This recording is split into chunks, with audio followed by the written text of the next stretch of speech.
Hi, everyone. Welcome to the Be Her Village podcast. My name is Caitlin LaGreas, and I'm the founder of Be Her Village.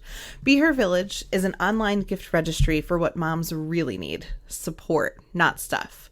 We're talking to providers and people who care for moms in their pregnancy, their birth, their postpartum. We're talking to real moms and hearing their stories and really just getting into all the good stuff that comes along with new parenthood. So check us out, tune in, and let us know what you think. Hey there, happy Sunday. I hope everybody is feeling well and not too stressed out with the upcoming holidays. Hopefully you're able to take some time to rest and just be. And as you know, at Be Her Village, we're all about giving less stuff and instead supporting small businesses like the one Caitlin is interviewing for this episode. For those of you who have been following along since the beginning, or if you're new here and have just stumbled upon our podcast, let me introduce Be Her Village. We are a gift registry where expectant parents can ask for and receive the funds they need to pay for the support they deserve. And that support can be anything from a doula to a pelvic floor PT, or like in this episode, yoga classes and new mom support groups. Caitlin talks with Michelle Goitia of JC Bump and Baby. Michelle leads prenatal and postpartum yoga classes and community groups for moms. She's based in Jersey City but now offers her group classes virtually. In the show notes, I'll link where you can find Michelle on the Be Her Village website and on Instagram. The overarching theme of this episode is tuning in to how you feel, and from there, giving yourself grace. Stay well and enjoy the episode. My name is Michelle Goitia. My business name is JC Bump and Baby, and I offer pre and postnatal yoga as well as support groups for pregnancy, new moms and working moms, and yoga for labor and birth workshops. Wow, that sounds incredible. How did you get into this work, Michelle? So my story, I always tell my story. I was in corporate world and I had taken my regular yoga training and I decided to take prenatal teacher training. There was 2 weekends of prenatal yoga teacher training with a 4-day work week in between. And after the first weekend of prenatal teacher training, I said I have to quit my job. Oh my goodness. So the day after I finished my second weekend in prenatal yoga, I walked into the office and I resigned. Wow. Michelle, I thought we were going to talk about pregnant people, but now I want to talk about that because that is a huge, huge move. What was going on before you took that training what happened? What was in that decision? I don't know. Listen, I was in textiles for about 15 years and I loved my work, but it was very intense. And I was the only person with kids in my 5-person office. Everybody worked like crazy. I would have to take a deep breath every time I stepped off the elevator to walk down the hallway to go to work. And I was like, but it was kind of like, I hate to use this analogy, but it was kind of like an abusive, relationship. It was really bad and then something really good would happen. And then I'd be like, okay, I can do this. And then, just keep going over and over. But when I took the prenatal yoga teacher training and we were talking about the woman and what she can do and everything that the woman's body does and all of that, I was just fascinated by it. And I just couldn't get enough of it. And then after that, I decided to become a birth doula and do childbirth education. I mean, even my sister was like, what is the fascination with this? I go, I don't know, but it's just amazing to me. It sounds like that training, it sounds like you were just going through the motions, right? Like going to work, it was hard, but you were managing. Everything was fine. Yes. And I say fine, fine.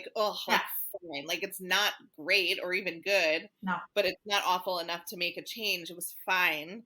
And then something kind of stirred and were awoken inside of you during that training. Yeah. Right? It sounds like it was probably a pinnacle moment. Oh my God. It was, and don't get me wrong, the second after I did that, I was even kind of crying when I was resigning. And my boss was like, why are you crying? I said, I don't know. I'm really happy. It was like birth, right? I was like, oh my God, I'm really happy. And I don't know. It was just so, it was exactly what I needed to do. And I ended up staying another 2 months because the company was so disorganized that they were just they kind of just wouldn't make a decision to hire somebody else. And then finally I was like, what is happening? Like, they're not letting me go. They're just letting me. And so I said, okay, this is my last day. And I left. Wow. And I have to say, I mean, it's a big deal.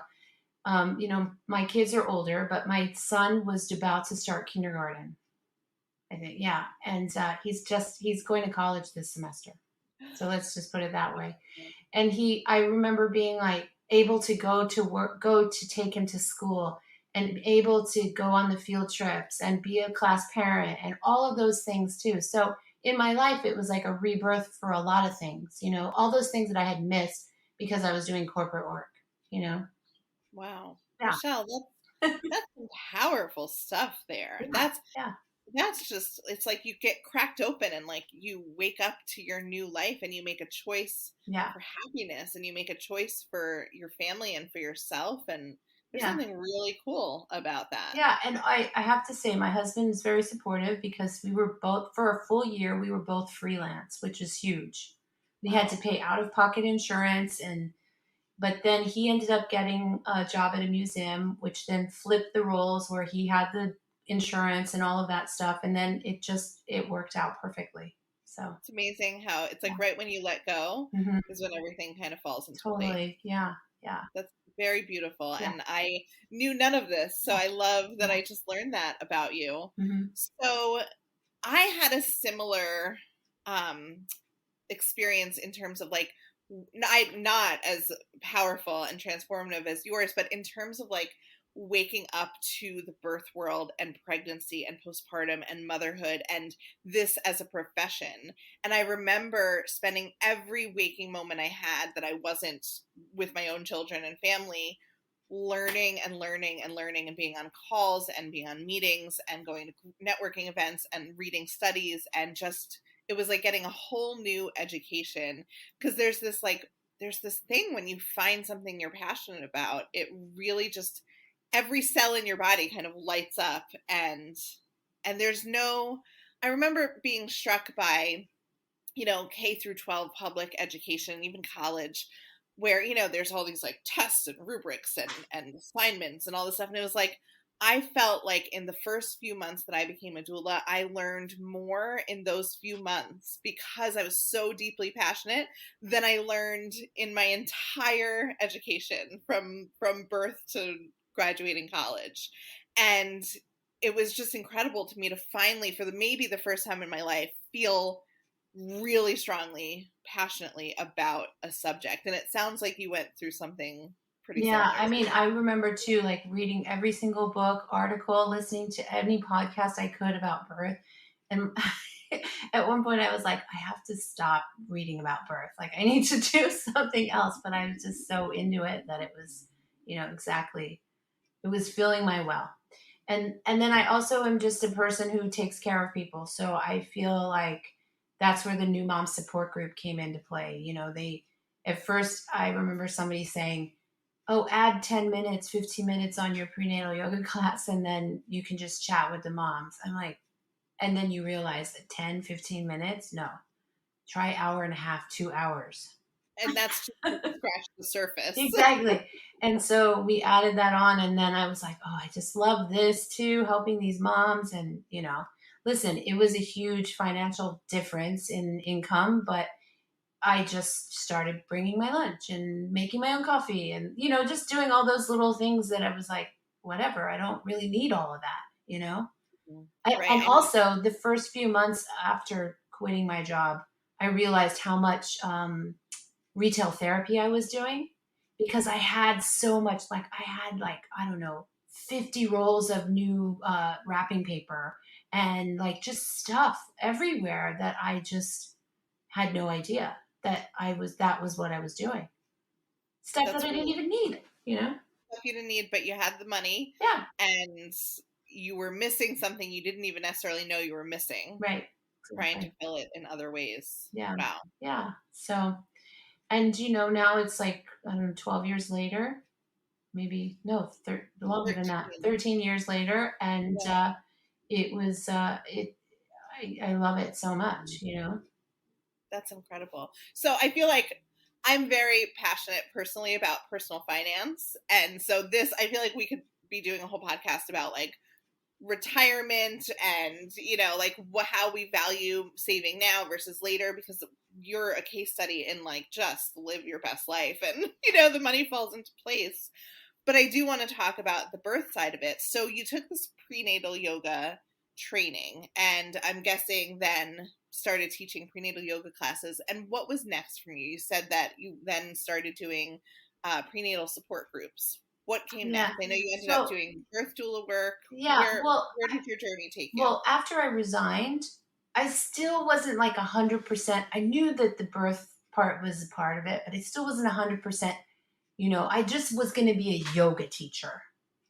Prenatal was going to be a little extra on the side, but then I realized that I just wanted to do that only.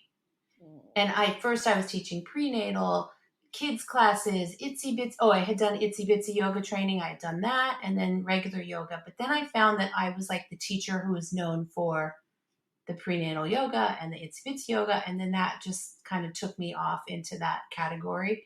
And then I found that I taught like a regular yoga class for a little while, but then I just never taught that again. It was just prenatal, postnatal. And then in Jersey City, New Jersey, there was a community doula program that you could take, and it was free. You got your certification with Deborah Pascali Bonaro, right? I love her. You got your certification. She did our certification, but it was a whole program for a year that you serve the community of Jersey City by offering free doula services to 4 women in the community. And then you got your certification for free. So I did that.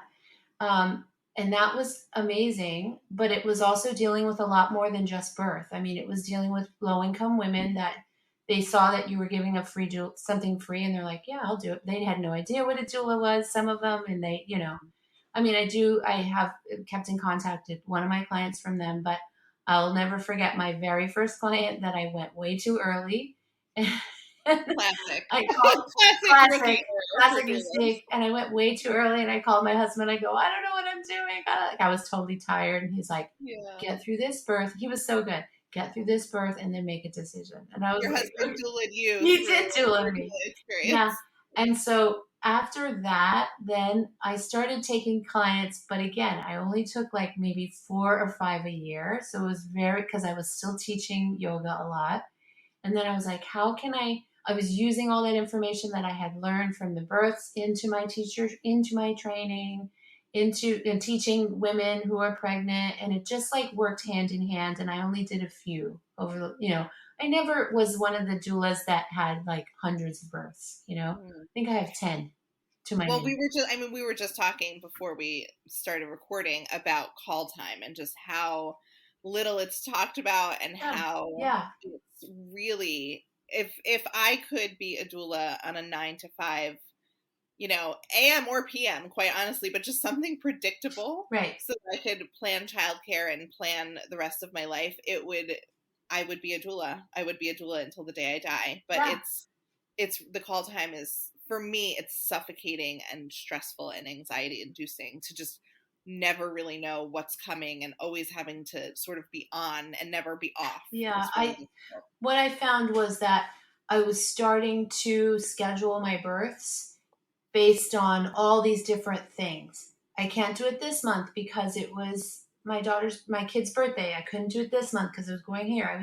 And it was like getting down to like the tiniest amount of time that was available. And one of my friends who's not in the birth world, she goes, do you see how it doesn't seem like you're making the space for it? And I was like, you're right. And so I thought, you know what, I'll just use that knowledge that I have and use it in other ways. And so that's where I always did the new mom support group, but that's where the prenatal support group came into play, because so many women don't really know what they need to know when they're pregnant. And so I wanted to start educating them with that. All the stuff that I had learned from birth, I wanted people to know, because so many people just focus on the nursery and what they're going to buy, and like not really the experience. I mean, there are a few women that are, you know, knowledgeable and that are they're studying and they're getting the information they need. But for the most part, I just want women to know what they can have and how to make the, decisions for them during birth. Yeah. Um, So let's talk about that, because you're working with so many pregnant people and mhm. so many postpartum people. What is your advice for the person who's listening to this, who's pregnant or just had a baby or is thinking about getting pregnant? What is, after all of these years of experience, what are things that you would tell them? What are tips that they should be able to take away to think about their transition into motherhood? Yeah, I think you need to empower yourself with knowledge. That's the first thing.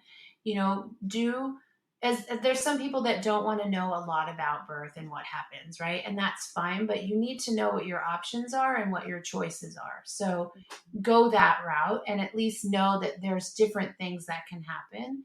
And just also trust your gut, because that is going to move its way into motherhood. Because if you trust, like, if you know that something feels right during your labor, during your birth, during your pregnancy, then when you have the baby, you're going to know this isn't right. Is this what's happening with my baby isn't right? Or this is normal, or you know what I mean? Like it just kind of moves into new motherhood. I do know what you mean, because I love the idea of, yes, we need to empower ourselves through education and getting knowledge.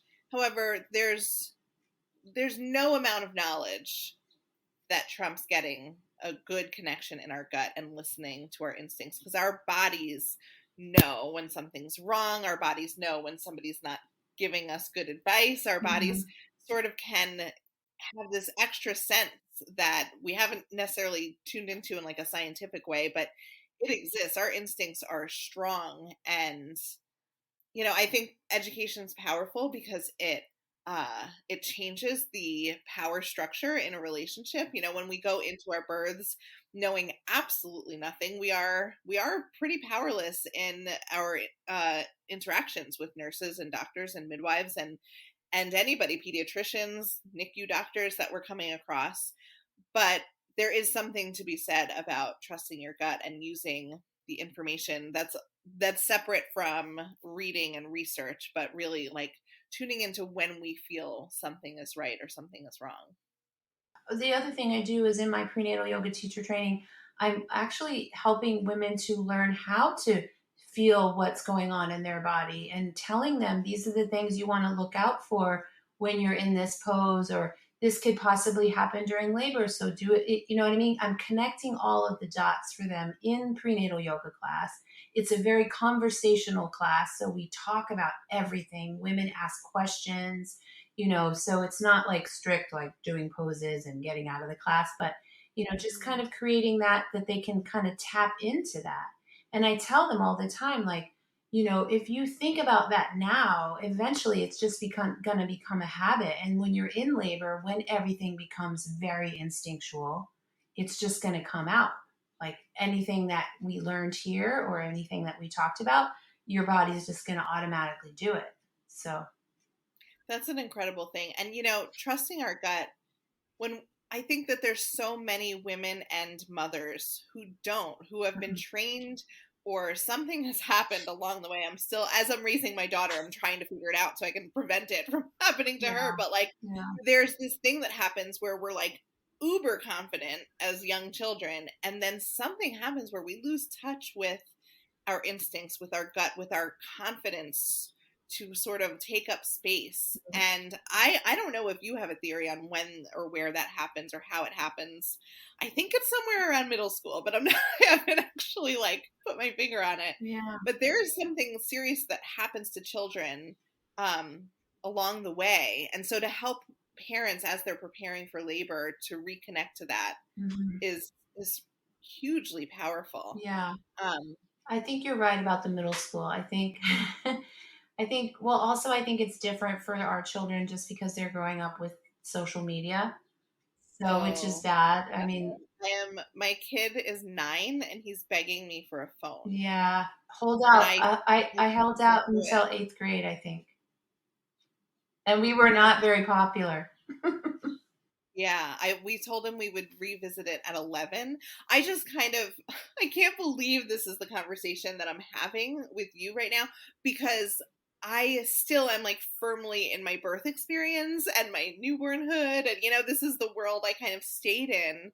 And suddenly I'm having conversations about whether you can have a phone, and he's watching TikTok videos on his friend's phone at camp. And I'm like, how is this all happening? I'm not really sure, but Just it wait. is happening. Just wait But until there's, he's going to college, like my baby. I can't wait. I just can't wait. So there's like back to this where we lose our power thing, which might not be like where the conversation is supposed to go, but I want to go here. I posted in our Facebook group. We have a Facebook group. Everybody who's listening is welcome to join. It's called Be Her Village Community, and it's a place for birth workers and parents to be and support people to join together and have really interesting conversations. So I posted, I wonder if we were to extend the developmental chart, right? Like we know every baby, we know when they're supposed to roll over. We know when they're supposed to get their first tooth. We know when they're supposed to be able to sit up, when they're supposed to do parallel play, when they're supposed to walk, when they're supposed to, we have all of these social and emotional and physical developmental milestones. We have them mapped out. And then I don't know when the chart ends, but it ends before adulthood. And I wonder and I pose this question to our community of almost 500 people, what would be on that chart for you? And the answers were so enlightening. And I encourage everyone to go to our group and look at the answers. But it was like, what stood out for me is that the answers were things that we need to relearn. Like a lot of the answers were learning how to say no, learning how to apologize, learning how to, be confident in ourselves. There was all these sorts of things that I think about a 2-year-old, and 2-year-olds do it instinctually. They hold their ground. They are very confident in their bodies. They say no. At least my 2-year-olds, I think everybody's, they sort of have this presence about them that we then need to relearn somehow when we're adults. And I wonder where that gap is, where that's happening for us. Yeah, that you're right. Like I always say babies are natural yogis, right? Yes. They're in the moment. They for sure. They say they don't, they say when they don't want something, they hold their ground, they throw a fit, they, all of those things. But yeah, I think we have to relearn all of that, and it's sad that we have to get to that. Or also, do you ever notice like when somebody does, feel confident enough to do all of those things and say no and do all of those things for themselves, you often look at them like, who is that person? Like what? And we shouldn't. Like that should be. We should be like, that's amazing. Look what she's doing. Well, I'm wondering though, like, is it part of becoming socialized, right? Is that we're told to be kind, to share, to be nice, to like sort of push our own needs down for the needs of the greater community, but somehow we lose our balance in there, right? Because I'm a big fan of, especially in these very divisive and divided times, of community and of finding places where we can connect and places that we're similar. But there is, in that community, there is sort of repressing our own individual needs. So very, very interesting study. Yeah. But I think that we certainly, as people who are supporting women and people who are becoming mothers, we can see it, that there's this reconnection that needs to happen, that is happening in your classes. Yeah, and the other thing too is I try to teach women, even if they don't take childbirth ed, but in the prenatal yoga I teach them, I'm like, you have to just trust your gut and just say no and tell, ask the question, what happens if I don't do this? What happens if I, and they're like, and often they look at me and they're like, I can ask that? And I'm like, yeah, it's your body. We have that whole white coat syndrome in birth. So, and then there's some women that I've come into encountered with that are just amazing women that tell me like, I don't want to do that, so I'm not going to do that, and I said, great. Like I remember this woman calling me and saying, the doctor wants to induce me and I'm not ready for that. And I said, well, then ask him what happens if you don't. And if you like the answer, then you can go. And if you don't like the answer, then you can just make your decision there. Certain So she chose not to go. She just didn't show up to the induction. I was like, great. And guess what? She went into labor on her own on like 2 days later. And guess what else? The doctor was on vacation. Shocker. Yeah. You know, there's this, as I'm listening to you, I'm thinking about this like need to be liked and this need to like not ruffle people. Yeah. You know, this worry that if we say no, we're going to be viewed as a bad patient or a difficult person. Mm-hmm. And I have supported so many women who are nervous about being rude during labor or being rude or being a bitch or being, you know, unliked or unlikable during their birth, their labor. Right. And it's interesting to me because my former doula partner and I, we both love that moment when we let go of our pleases and thank yous and where we let go of caring about what everybody else in the room thinks about us and caring about everybody else in the room's needs. And labor has this like beautiful thing of making it all about us in a really pure way. Mm-hmm. Like it has to be all about us because we are enduring and transforming and going through something.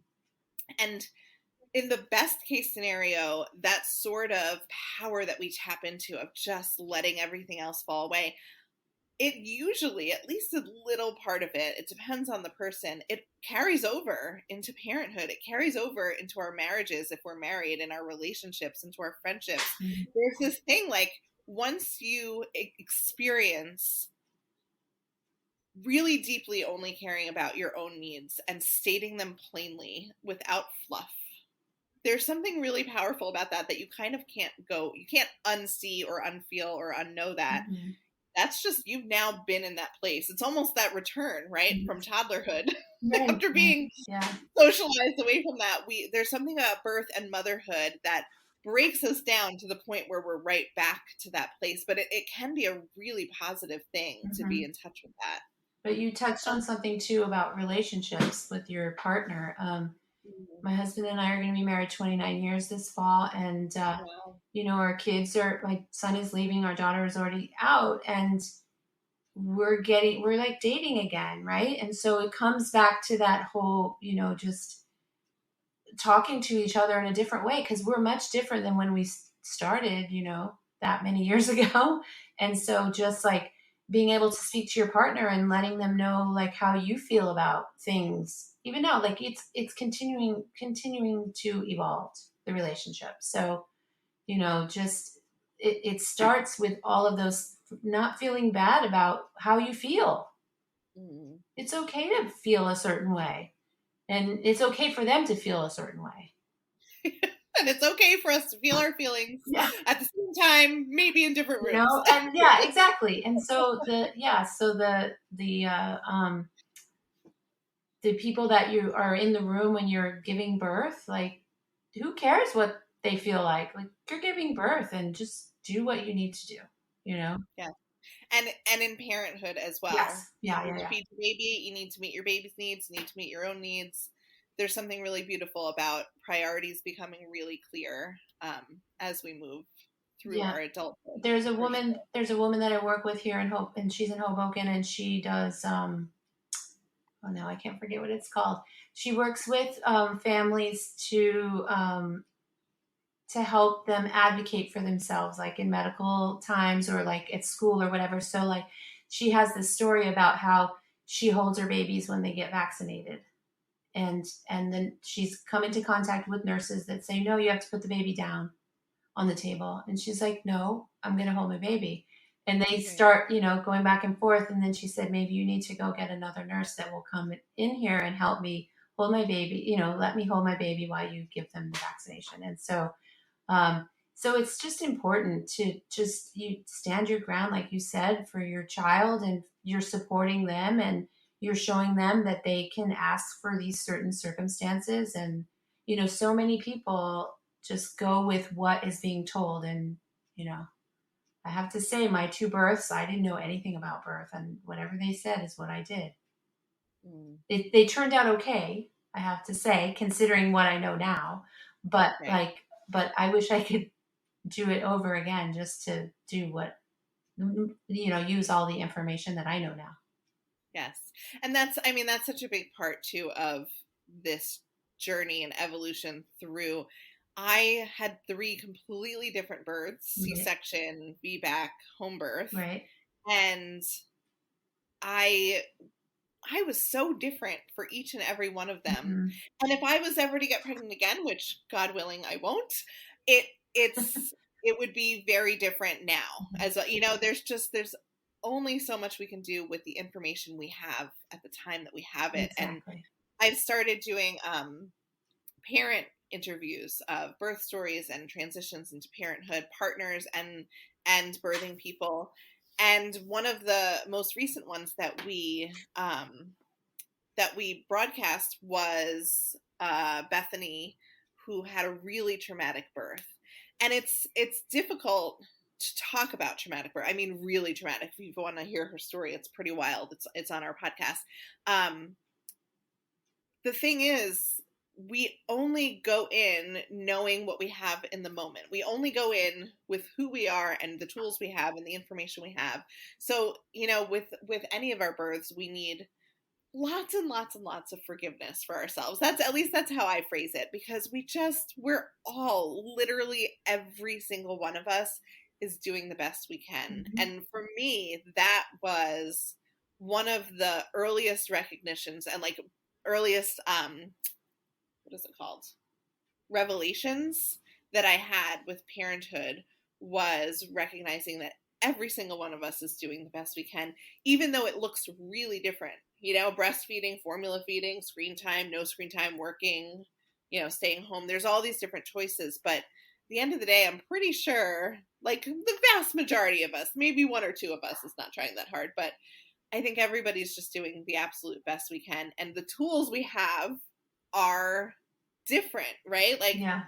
You didn't have those tools for our first birth, but now we know, and the people who are listening to this right now and in touch with us as part of our work now know too. And it's really incredible how this next generation of parents is waking up to the tools available to them. It's pretty awesome to watch. And also, as a doula, we're always working towards the next birth, right? We learn something at every single birth that we attend, and we take that to the next birth and take it to the next birth and over. And so sometimes these women are preparing for the second birth. Their first birth, is like you said, they have the tools they have, but then they learn so much, and then they take it to the next birth. Yes. So that's why I love doing what I'm doing, is because I'm just sharing everything that I've learned and heard, and, because I'm still constantly, reading and listening to things to share with women, and surrounded by all the people, the like-minded birth people that I'm around, to give this information to people, to the women. So I love it. Yeah. Michelle, share with us what your advice is, or what you want pregnant people who are listening to this and new moms to know. Give us one big final drop of wisdom. Just give yourself some grace. I always say, give yourself grace, because like you said, Caitlin, that it's, we can make it through this moment by the information that we have, and just, trust your gut. That's always the thing that I said. I think I said this before, that that you're going to make the right decisions. And yes, we all make mistakes, but we all learn from those mistakes. And also surround yourself with a community of moms or women that can support you. I always say, you have all your friends, and one of my ladies said it perfectly. You have friends from every stage of life that you have. And even though you have your best friends from college and from high school, they may not be pregnant or going through birth the same time that you are going through this. So you will get your mom friends, and those will be women that you will hold on forever, that will support you. So community is key, for sure.